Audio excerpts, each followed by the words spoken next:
बहुत बहुत स्वागत है आपका आपके अपने यूट्यूब चैनल भाषा की बात में।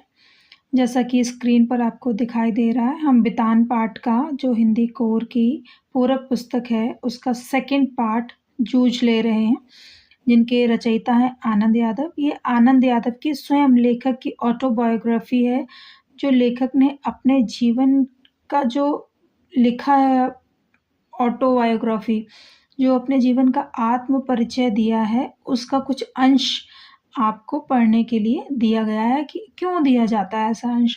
ताकि बच्चों आप लोग सीख सकें कि एक छोटे से बालक ने किस प्रकार से संघर्ष करके, जूझ का औचित्य क्या, संघर्ष करना, स्ट्रगल करना, किस तरह संघर्ष करके अपनी शिक्षा को जारी रखने का प्रयास किया और वो पढ़ लिख करके एक बहुत बड़ा राइटर बना मराठी का। ठीक है, चलते हैं पाठ के सार की तरफ, क्योंकि चैप्टर तो बहुत लॉन्ग होता है। कुछ समरी करके हम इस पाठ को समझ लेते हैं, ईजिली इसको समझा जा सकते हैं। अब जूझ मराठी के सुविख्यात कथाकार डॉक्टर आनंद यादव, ठीक है, थोड़ा बहुत नहीं पढ़ा, पीएचडी इन्होंने की पूरी प्रॉपर। डॉक्टर आनंद यादव का बहुचर्चित एवं उल्लेखनीय आत्मकथात्मक, आपको यहाँ दिख रहा है ना, आत्मकथात्मक मतलब क्या हो गया? ऑटोबायोग्राफी, ऑटोबायोग्राफी है ये, उपन्यास है, नोवेल है। इस पाठ में उपन्यास के कुछ अंश मात्र ही उद्धृत हैं। कुछ कुछ मतलब कुछ सम पार्ट्स लिए गए, पूरा उपन्यास, पूरी कहानी नहीं ली गई। ये उपन्यास साहित्य अकादमी पुरस्कार 1990 से सम्मानित किया जा चुका है। जूझ एक किशोर द्वारा भोगे हुए गवई, गवई मतलब ग्रामीण, ग्रामीण गांव के जीवन के खुरदरे यथार्थ, खुरदरे यथार्थ मतलब क्या हो गया? खुदरा मतलब क्या हो गया? सरफेस अगर जो प्लेन ना हो, ऊबड़ खाबड़ सा हो, तो अगर नंगे पैर चलोगे तो कितना प्रॉब्लम होता है ना। तो उसी प्रकार से यथार्थ मतलब होता है रियलिटी। तो मतलब कितने अप एंड डाउन्स थे उनकी लाइफ में, उनकी रियलिटी को उजागर करता है। और ये एक आंचलिक परिवेश के जीवंत गाथा, आंचलिक मतलब गाँव के जीवन की जो है वो जीवंत गाथा, जीवंत मतलब रियल स्टोरी है, कोई फेक नहीं है जो लेखक ने कल्पना के आधार पर बनाई। उन्होंने अपने जीवन में जो उनका घटित हुआ उसके विषय में वर्णन किया है। वो लेखक क्या कहते हैं, अपने बचपन को याद करते हुए लेखक कहता है कि मेरा मन पाठशाला जाने के लिए बेचैन रहता था, परंतु मेरे पिता मुझे पाठशाला नहीं भेजना चाहते थे। क्यों नहीं भेजना चाहते थे? क्योंकि वो चाहते थे कि मैं खेतों में काम करूं, जानवरों को चराऊं। क्यों? अगर मैं पाठशाला जाऊंगा तो खेतों का काम कौन करेगा? तो लेखक क्या कहते हैं कि एक दिन उन्होंने जब कंटिन्यूअसली ये सारी चीज़ें होने लगी, तो कंडे थापना, पहले बताया ना गाँव का जीवन है, तो कंडे थापना, कंडे काऊ डंग ना, गोबर से कंडे थापते हैं, उपले जिनको बोला जाता है। तो माँ की सहायता लेखक कर रहे हैं और पाठशाला से उनका नाम उनके पिता ने हटवा दिया है, भेजा ही नहीं। तो माँ से पाठशाला जाने की इच्छा व्यक्त करते हैं वो, परंतु माँ भी आनंदा, अपने जो पुत्र है माँ उसको प्यार से आनंदा कहती।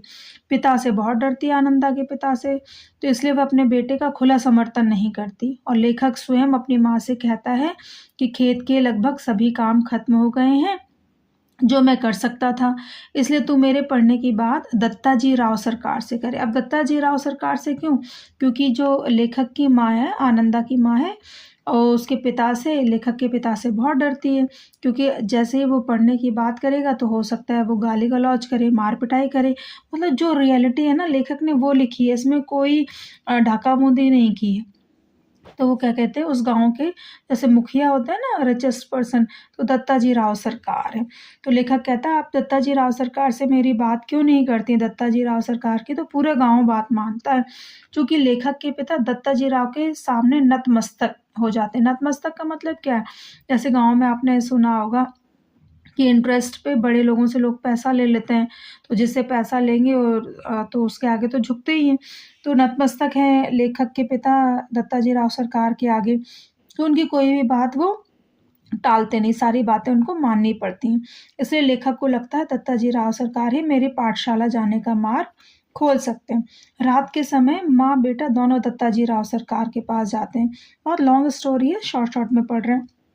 तो माँ दत्ताजी राव सरकार को सब कुछ बता देती है कि वह पिता सारा दिन, उसका पिता क्या करता है, रखमाबाई के पास, मतलब लेखक ने एक भी बात छुपाई नहीं है अपनी इस स्टोरी में कि उसका पिता ना किसी और स्त्री के चक्कर में इधर उधर मार्केट में घूमता रहता है। रखमाबाई कौन है, एक कॉल गर्ल जैसे होते हैं ना, तो वैसी लेडी है, उसके पास गुजार देता है और खेतों में काम आनंदा को करना पड़ता है और उसकी माँ भी सारा दिन काम में पिली रहती है। अब कहते दत्ता जी राव सरकार जो है वो इस बात से ना चिढ़ जाते हैं और उन्होंने लेखक के पिता को समझाने का आश्वासन देकर दोनों को घर भेज देते हैं वो। अब दत्ता जी राव सरकार के बाड़े का बुलावा आना, बाड़ा मीन्स समझते हो ना, ऐसे बहुत बड़ा जैसे चौपाल टाइप का होती है, बहुत सारे बच्चे जानते होंगे चौपाल। उसी तरह से जो बड़े लोग होते थे उनका बड़ा बड़ा एरिया होता था जिसको बाड़ा कहते थे, जो अक्सर लोग वहाँ पे आ करके बैठते थे, वार्तालाप इत्यादि करते थे। इसीलिए बड़ी खुशी से दत्ता जी राव सरकार के पास वो बाड़े में चले जाए। पिता उसको सम्मान की बात, पूरे गाँव के लोग ही उसको सम्मान की बात समझते थे। जैसा कि तय किया था दत्ता जी राव सरकार, माँ और बेटे ने, आनंदा ने, कि पिता को भेजने के बाद वो आधे घंटे के बाद बुलाने के बहाने वहाँ चला आएगा। तो दत्ता जी राव सरकार जो है लेखक को भी वहीं बैठा लेते हैं, ठीक है, बुलाने आता है पिता को खाने के बहाने। तो बातचीत में दत्ता जी राव लेखक से पूछते हैं, कौन सी कक्षा में पढ़ता है रे तू? लेखक कहता है, जी 5वीं में पढ़ता हूँ, किंतु अब नहीं जाता हूँ। वार्तालाप में जब बातचीत कर रहे हैं ना, तो लेखक दत्ता जी राव को यह बता देता है कि मुझे पाठशाला दादा नहीं जाने देते। दत्ता जी ने दादा पर खूब गुस्सा किया। तय लुगाई पत्नियों बच्चों को काम में जोत कर किस तरह खुद गांव भर में खुले सांड की तरह घूमता है, ऐसा दत्ता जी राव सरकार ने उसको किसको कहा, लेखक के पिता को कहा। अब क्या है कि तू लुगाई और बच्चों को काम में जोत कर किस तरह खुद गांव में खुले सांड की तरह घूमता है। अंत में दत्ता जी आनंद को सुबह पाठशाला जाने को कहते हैं और दादा मेरे पाठशाला जाने पर मान तो गए, परंतु पाठशाला 11 बजे होती है। पाठशाला मतलब गांव में जो छोटी सी पाठशाला है उसके विषय में लेखक ने यहाँ पे वर्णन कर रहे। 11 बजे स्टार्ट होती है, इसलिए दिन निकलते ही, ठीक है, क्योंकि लेट स्टार्ट होती है, तो पिता ने उसके क्या प्रॉमिस लिया कि दिन निकलते ही खेतों में हाजिरी देगा, सीधे बाद में सीधे पाठशाला जाएगा, ठीक है, पहले खेतों में काम करेगा फिर पाठशाला जाएगा। फिर पाठशाला जाने के लिए बस्ता खेत में ही लेकर आना, छुट्टी होते ही खेत में आना, ठीक है, घर नहीं जाना कि मौज मस्ती करना, खाना पीना खाने, पहले सीधे खेत में आना है। और उसके बाद क्या कहा कि पाठशाला से गैर हाजिर भी हो जाना आदि आदेश भी देते, ठीक है, अगर ज़्यादा काम रहेगा तो पाठशाला नहीं जाने दूंगा, इस बात का भी राजीनामा वो करवा लेते हैं। आनंदा दादा की बातें मंजूर कर लेता है, उसका मन आनंद से उठ रहा है, परंतु दादा का मन आनंदा का पाठशाला भेजने के लिए अभी तैयार नहीं था। वे फिर कहते हैं, हाँ अगर किसी दिन खेत में नहीं आया तो गांव में जहाँ मिलेगा वहीं कुचलता हूँ। मीन्स क्या है, मारता हूँ। मतलब हमारे पेरेंट्स कैसे हैं, हम सबको पढ़ने के लिए भेजते हैं, कहते पढ़ लो, लेकिन आनंद यादव के पास क्या है, विपरीत परिस्थितियाँ हैं। तो कहते हैं पिता इस बात से बहुत ही ज़्यादा नाराज हो गए कि मैं दत्ता जी राव सरकार के पास क्यों गया और बातचीत क्यों की। तो कहते हैं कि अगले दिन आनंदा का पाठशाला में जाना फिर शुरू हो गया। वह गर्मी सर्दी हवा पानी भूख प्यास आदि की बिल्कुल भी परवाह नहीं करता। खेतों के काम की चक्की में पिसते रहने से अब उसे छुटकारा मिल गया था। खेतों के काम की चक्की की अपेक्षा पाठशाला में मास्टर की छड़ी की मार आनंदा को अधिक अच्छी लगती थी। वह इस मार को भी मजे में सहन करता था। गर्मी की कड़क दोपहरी का समय पाठशाला की छाया में व्यतीत हो गया। आनंद की 5वीं कक्षा में उसके पहचान के 2 ही लड़के थे। क्यों? क्योंकि बाकी के लड़के तो प्रमोट होकर आगे की क्लास में चले गए थे। आनंद यादव पीछे रह गए थे, उनके पिता ने पढ़ने नहीं जाने दिया। उसकी पहचान के सभी लड़के अगली कक्षा में चले गए थे। उसी उम्र से कम उम्र के बच्चों के साथ कक्षा में बैठना आनंद को बुरा लग रहा था। पुरानी पुस्तकों को वह लट्ठे के बने बस्ते में ले गया, लेकिन अब वे पुरानी हो चुकी थी। लट्ठे का बस्ता क्या होता है बच्चे? मोटा खादी का कपड़ा आता है, इसको लट्ठे का कपड़ा कहा जाता है। बड़े बड़े अब तो प्लास्टिक चलने लगी, प्लास्टिक पाइप चलने लगे, वो रोल लट्ठा जो होता है ना, मोटा सा डंडा, उसमें लिपटा हुआ आता था खादी का कपड़ा मोटा वाला। तो उससे ही मोटे बस्ते वगैरह, बैग वगैरह, झोले वगैरह बनाया करते थे। कह रहे गमछे को कक्षा में इधर-उधर फेंकने लगता है। इतने में मास्टर जी और जो बच्चे हैं क्लास में बहुत शैतान है कुछ बच्चे, तो जैसे ही आनंद वहाँ पहुँचता है क्लास में तो उसका हुलिया देख कर के जो बच्चे हैं उसके गमछा मतलब क्या, गले में डालने वाला साफी टाइप का कॉटन कॉटन का, तो इधर-उधर फेंकने लगता है। इतने में मास्टर जी आ गए, गमछा टेबल पे ही रह गया। आनंद की धड़कन बढ़ गई और उसका दिल धक-धक करने लगा। पूछताछ से मास्टर जी को जब ये पता चला कि ये शरारत जवान ने की है तो वे उसे खूब लताड़ते मतलब खूब डाँटते, फटकारते, पिटाई भी कर देते। लेखक के बारे में पूछने के बाद उन्होंने बामन पंडित की कविता पढ़ाई। छुट्टी के बाद भी कई शरारती लड़के ने उसकी धोती कई बार खींची थी। आनंद का मन उदास हो गया क्योंकि कक्षा में कोई भी अपना नहीं था, परंतु आनंद ने पाठशाला जाना बंद नहीं किया क्योंकि जिसके लिए इतना संघर्ष किया वो कैसे बंद कर सकता था। पाठशाला में मंत्री नामक मास्टर जी गणित पढ़ाया करते थे। वे प्राय छड़ी का प्रयोग नहीं करते थे। छड़ी मतलब ये स्टिक, बल्कि कमर में घूसा लगाते थे। शरारती बच्चे उनके सामने उधम नहीं मचा सकते थे। वसंत पाटिल नाम का एक लड़का शरीर से दुबला पतला किंतु बहुत होशियार था। उसके सवाल अक्सर ठीक हुआ करते थे। कक्षा में उसका खूब सम्मान था। वह वसंत पाटिल आनंदा से उम्र में छोटा था। जाहिर सी बात है छोटा रहेगा क्योंकि आनंद यादव 1 साल पीछे हो गया था। क्योंकि आनंद ने पाठशाला छोड़कर गलती की थी, परंतु फिर भी मास्टर जी को कक्षा की मॉनिटरी आनंदा को ही सौंपनी पड़ी। आनंदा पहले से ज़्यादा पढ़ाई करने लगा, हमेशा कुछ न कुछ पढ़ता रहता था।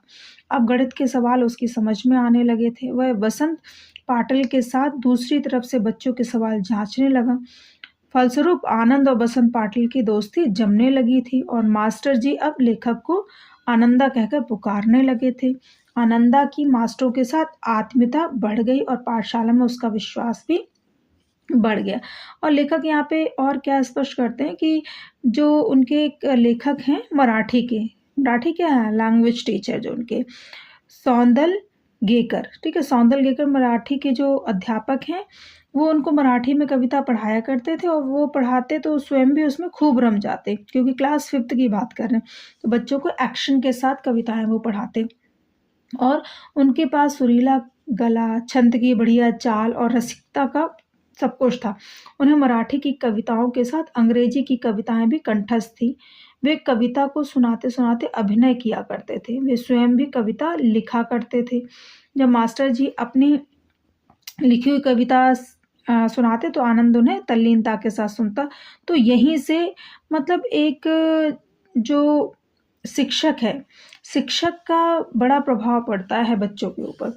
तो शिक्षक सौंदल गेकर का जो पढ़ाने का स्टाइल है और उनका खुद लेखन कार्य में जो इंटरेस्ट है, आनंद यादव में भी अपने उन्हीं लेखक सौंदल गेकर के परपाटी पे चले और उनको लेखन का मन करने लगा, पढ़ाई में मन लगने लगा।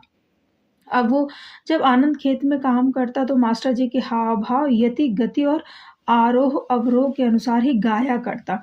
वह कविता गाने के साथ-साथ अभिनय भी करने लगा था। पानी से क्यारियाँ कब भर जाती, अब यहाँ पे क्या है, लेखक क्या बताते हैं, पहले तो उसे अकेलापन लगता था, लेकिन अब लेखक खुद कविताएँ रचने लगा, गा-गा कर के नाचने लगा। अब आनंद को अकेलापन खलता नहीं था, उसे बहुत ही आनंद आता था। कह रहे जब किसी रविवार को कोई कविता बन जाती तो सोमवार को मास्टर जी को वो दिखाया करता था, किसको, मिस्टर सौंदलगेकर को। मास्टर जी आनंद को शाबाशी दिया करते। मास्टर जी यह भी बताते कि भाषा, छंद, लय, अलंकार और शुद्ध लेखन कविता को सुंदर बना देते। मास्टर जी की ये सब बातें उसे मास्टर जी के और भी नजदीक ले आए। अब वह शब्दों के नशे में डूबने लगे था। लेखक के लिए सबसे पहली सीढ़ी यही होती है कि उसे शब्दों का नशा होना आवश्यक है। तो इस प्रकार से लेखक ने जीवन में लेखन कार्य को अपना लिया और जो उसकी सोच थी कि पढ़ लिख करके वो बड़ा आदमी बनेगा और गाँव के जो ग्रामीण अंचल है उसके साथ रहते हुए अपने आप को प्रगति भी देगा। तो जो उसका विचार था उसने अपने विचार को इतनी हार्ड वर्क के साथ, इतने जूझ के साथ कंप्लीट किया। 1-2 प्रश्न और देख लेते हैं कि जूझ शीर्षक के औचित्य व विचार करते हुए स्पष्ट करें कि क्या यह शीर्षक कथानायक की केंद्रीय चारित्रिक विशेषताओं को उजागर करता है। बिल्कुल करता है। उसकी रियल स्टोरी लेखक ने यहाँ पे अपनी रियल स्टोरी दी है, जिसमें आत्मकथात्मक शैली में ये उपन्यास लिखा गया है। उसके बाद लेखक ने इसमें अपनी माँ से प्रार्थना की है कि माँ दत्ताजी राव सरकार से के पास चलते हैं, प्रयास करते हैं, मे बी जो मुखिया हैं, गाँव के मुखिया हैं, उनका दबाव अगर पड़ेगा तो पिताजी मान जाएँगे। तो और वही हुआ। खूब खरी-खोटी सुनाई उन्होंने पिता को बुला कर के और लेखक के स्कूल जाने का रास्ता खुल जाता है। फिर उसके बाद आनंद जब पहली बार कक्षा में गए तो वहाँ केवल गली के 2 लड़के मिले और फिर इसमें आप क्या लिखेंगे, कुछ शरारती जो बच्चे हैं वो आनंद को किस प्रकार से तंग करते हैं। और फिर मराठी के जो अध्यापक हैं उनके गायन शैली, उनके पढ़ाने का जो स्टाइल है, किस प्रकार से लेखक को बहुत ही खूबसूरत लगता है और लेखक फिर से नई ऊर्जा के साथ भर जाता है और वहाँ पर उसको बसंत पाटिल नाम का एक बच्चा और मिलता है जो होशियार है, खूब मेहनत करता है। उसको देख कर के, बसंत पाटिल को देख कर के लेखक भी खूब पढ़ाई करने लगा और मराठी के शिक्षक की कविताओं में और मराठी के शिक्षक का जो मोटिवेशन है उससे लेखक ने एक नई ऊर्जा का संचार होता है लेखक में और वो फ्यूचर में एक बहुत ही फेमस राइटर बन जाता, मराठी का राइटर बन जाता। इस तरह से डिटेलिंग आप करेंगे इसकी। 1 या 2 प्रश्न और देखते हैं। जूझ के लेखक के कवि बनने की कहानी का वर्णन करें। कैसे मतलब कहानी का वर्णन करें, मतलब किस प्रकार से वो कवि बना या लेखक बना। तो 5वीं कक्षा का ज़िक्र करेंगे इसमें आप। फिर जो उनके लेखक हैं, मराठी के शिक्षक हैं सौंदलगेकर, उनका ज़िक्र करेंगे आप। और उसके बाद जब खेतों में पहले वो जाता था, पहले के दृश्य और बाद के दृश्यों का वर्णन करेंगे कि पहले उसे बहुत बोरिंग महसूस होता था, लेकिन जब वो कविता में इंटरेस्ट उसको आया, तो वो चाहे भैंस चराता हो, चाहे जंगलों में जाता हो, खेतों में काम करता हो तो वो अब कविता लिखने लगा, छंद बनाने लगा और तुकबंदी करने लगा। ये डिटेलिंग आप लोग इस प्रश्न में देंगे। एक प्रश्न और देखते हैं कि सौंदलगेकर के अध्यापन की उन विशेषताओं को रेखांकित करें जिन्होंने कविताओं के प्रति लेखक के मन में रुचि पैदा की। तो आप ये लिखेंगे। 5वीं कक्षा मराठी के अध्यापक थे लेखक के मास्टर जी, जो उनको कविताएं सुनाया करते थे, अपनी मुलाकात के संस्मरण सुनाया करते थे। उन्होंने लेखक को छंद, लय, अलंकार, भाषा शैली और शुद्ध लेखन के बारे में बताया। उनके अध्यापन की इन्हीं विशेषताओं के कारण कवि के मन में कविता के प्रति रुचि उत्पन्न होने लगी। ये डिटेलिंग आप करेंगे। यहाँ ऑलरेडी लिखा हुआ है, आप यहाँ से भी इसको देख सकते हैं।